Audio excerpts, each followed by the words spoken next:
Bem-vindos ao canal Sejam Santos, onde vamos explorar a vida e as obras dos santos mais inspiradores da história da Igreja Católica. Nós vamos compartilhar suas histórias, seus ensinamentos e seus exemplos de virtudes, esperando que possam nos inspirar a viver de acordo com os ensinamentos de Cristo. Então, se você quer aprender mais sobre esses santos e descobrir como suas vidas podem ser caminhos que nos levam a Jesus Cristo para nós hoje, inscreva-se no nosso canal e deixe o seu like. Inscreva-se hoje mesmo, divulgue nosso canal a seus amigos e comunidades e nos ajude o nosso canal para que possamos alcançar mais pessoas na divulgação a conhecer mais a vida dos santos. Onde a santidade é uma jornada diária. Faça parte dessa comunidade de busca pela santidade.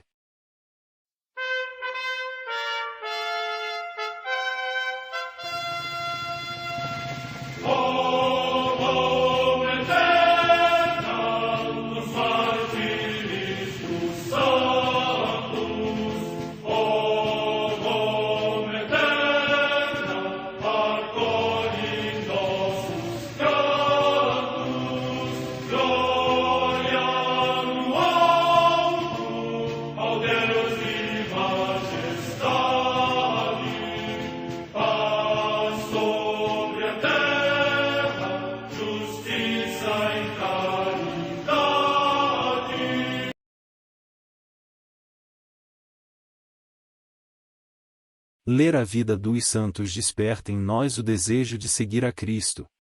Através de suas vidas podemos aprender as virtudes, a sabedoria e o amor de Deus. Cada santo nos oferece um modelo de vida a ser imitado, como diz São Paulo na carta aos Hebreus, capítulo 12, versículo 1. Estamos rodeados por uma nuvem de testemunhas. A Igreja foi fundada por nosso Senhor Jesus Cristo não apenas como uma instituição, mas uma autêntica família. Os santos mártires, confessores, doutores, as virgens, os santos pastores e todos os demais santos são realmente nossos irmãos que nos precederam no caminho da fé e já estão no céu, para onde também iremos nós, pela graça de Deus. Portanto, sede santos, assim como vosso Pai Celeste é santo. Mateus capítulo 5, versículo 48. Hoje, dia 1 de abril, celebra a Igreja a vida desse grande santo São Ludovico Pavoni. A Santa Madre Igreja celebra também nesse dia os santos.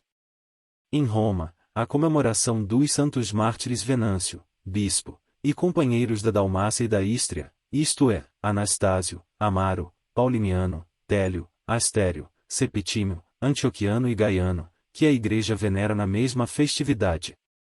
No século III e IV. Em Tessalônica, na Macedônia, atualmente na Grécia, as santas Ágape e Quíonia, virgens e mártires, que, na perseguição de Diocleciano, por recusarem comer das carnes dos animais sacrificados aos ídolos, foram entregues ao governador Dulcécio e condenadas à fogueira. Morte 304.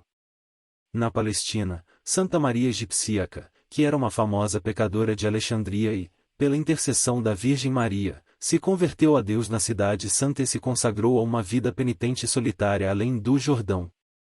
Morte século V. Em Laocone, perto de Amiens, na Gália, hoje na França, São Valérico, presbítero, que atraiu muitos companheiros à vida eremítica. Morte no século VII. Em Ardatric, na província de Munster, na Irlanda, São Celso, bispo de Armagh, que promoveu diligentemente a renovação da Igreja. Morte em 1129.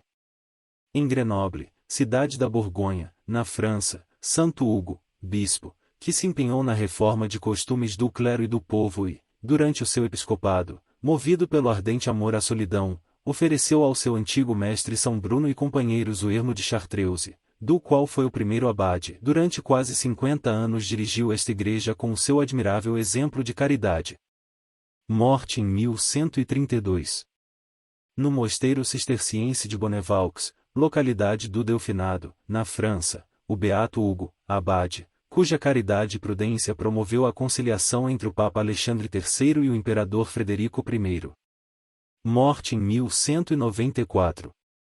Em Caithness, na Escócia, São Gilberto, bispo, que construiu em Dornoge a igreja catedral e fundou hospícios para os pobres, ao morrer, recomendou o que sempre observou na sua vida, e não prejudicar ninguém, suportar com paciência as correções divinas e não incomodar ninguém. Morte em 1245. Em York, na Inglaterra, o beato João Breton, mártir, pai de família, que, no reinado de Isabel I, foi várias vezes incriminado pela sua perseverante fidelidade à Igreja Romana e por fim, falsamente acusado de alta traição, morreu estrangulado. Morte em 1598. No Funchal, cidade do Arquipélago da Madeira, em Portugal, o beato Carlos de Áustria, Carlos I de Habsburgo, que contribuiu diligentemente, pela sua condição régia, para o fortalecimento do Reino de Deus. Morte em 1922. Morte em Guadalajara, região de Jalisco, no México, os beatos Anacleto González Flores, José, Jorge Raimundo Vargas González, Luiz Padilla Gomes, José Dionísio, e Raimundo Vicente Vargas González, mártires. Morte em 1927. Vida de São Ludovico Pavoni doou-se total e concretamente pelos jovens. Origens.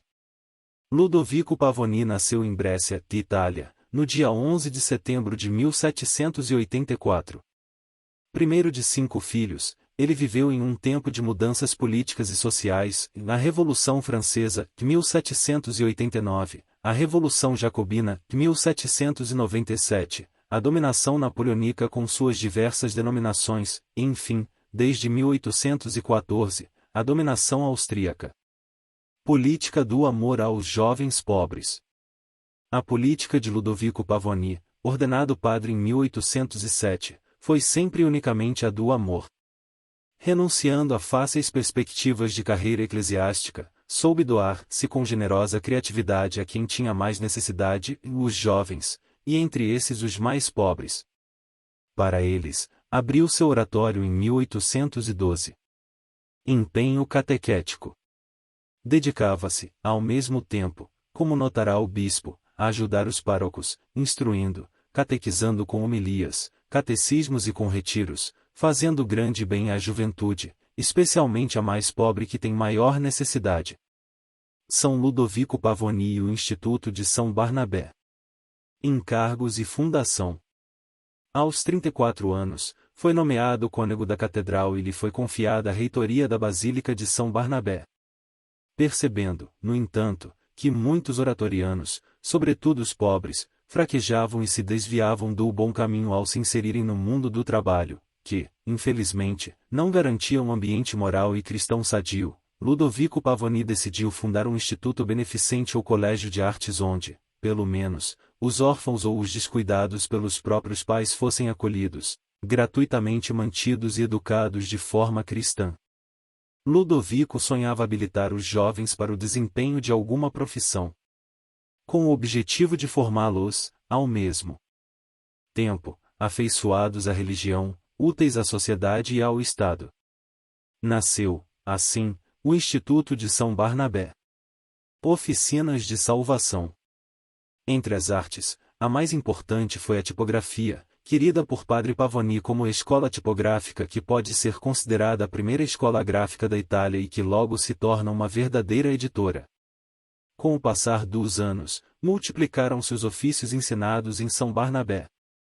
Em 1831, Padre Pavoni numera 8 oficinas existentes: tipografia e calcografia, encadernação, livraria, ourivesaria, serralheria, carpintaria, tornearia e sapataria.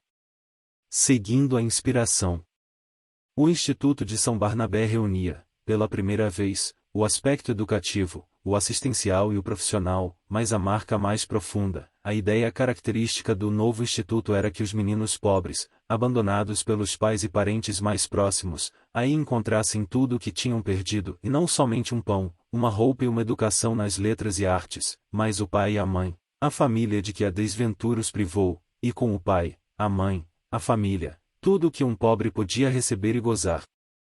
Condecorado cavaleiro da coroa férrea. Além do esperado, Padre Pavoni pensou também nos camponeses e projetou uma escola agrícola. Em 1841, acolhe também deficientes auditivos. Em 3 de junho de 1844, foi condecorado pelo imperador com o título de Cavaleiro da Coroa Férrea. Cuidados estendidos. Para sustentar e dar continuidade ao Instituto, Ludovico Pavoni cultivava muito a ideia de formar com seus jovens mais fervorosos uma regular congregação. Consistia na unidade com os vínculos da caridade cristã e fundamentada nas virtudes evangélicas. Além da dedicação inteiramente ao acolhimento e à educação dos filhinhos abandonados, e se dispõe a estender gratuitamente seus cuidados também em favor da tão recomendada Casa da Indústria, prejudicada com a falta de mestres competentes nas artes. A aprovação. Obtido o decreto da finalidade da congregação, por parte do Papa Gregório XVI, em 1843, alcançou finalmente a aprovação imperial, com a criação da Congregação dos Filhos de Maria Imaculada. A Congregação dos Filhos de Maria Imaculada. Os Pavonianos. Quanto à marca da nova família religiosa, os contemporâneos reconhecem-lhe a originalidade e a novidade. Devendo a mesma compor-se de religiosos sacerdotes para a direção espiritual, disciplinar e administrativa da obra e de religiosos leigos para a condução das oficinas e a educação dos jovens. Surge assim a nova imagem do religioso trabalhador e educador, o irmão coadjutor pavoniano, inserido diretamente na missão específica da congregação, com paridade de direitos e de deveres com os sacerdotes. Morte no domingo de Ramos. Com a saúde comprometida, Ludovico a teve agravada e, na madrugada de 1º de abril, domingo de Ramos, morreu. Santidade. Na beatificação de Ludovico Pavoni, sancionada pelo Papa Pio XII, o pontífice fala sobre a heroicidade das virtudes, no qual é chamado de um outro Felipe Neri, precursor de São João Bosco, rival perfeito de São José Cotolengo. Minha oração. A sede pela salvação das almas habitava o coração de São Ludovico Pavoni. Senhor, que meu coração seja incendiado pelo ardor evangelizador. Dá-me o teu Espírito Santo com cada um dos seus dons. Amém. Oremos, ó Deus, que escolhestes o bem-aventurado Ludovico Pavoni, sacerdote, inflamado de caridade evangélica, como pai dos adolescentes e mestre da doutrina cristã, concedei-nos, benignamente, por sua intercessão, seguir seu exemplo, animados pelo mesmo Espírito. Por Cristo nosso Senhor. Amém. São Ludovico Pavoni, rogai por nós.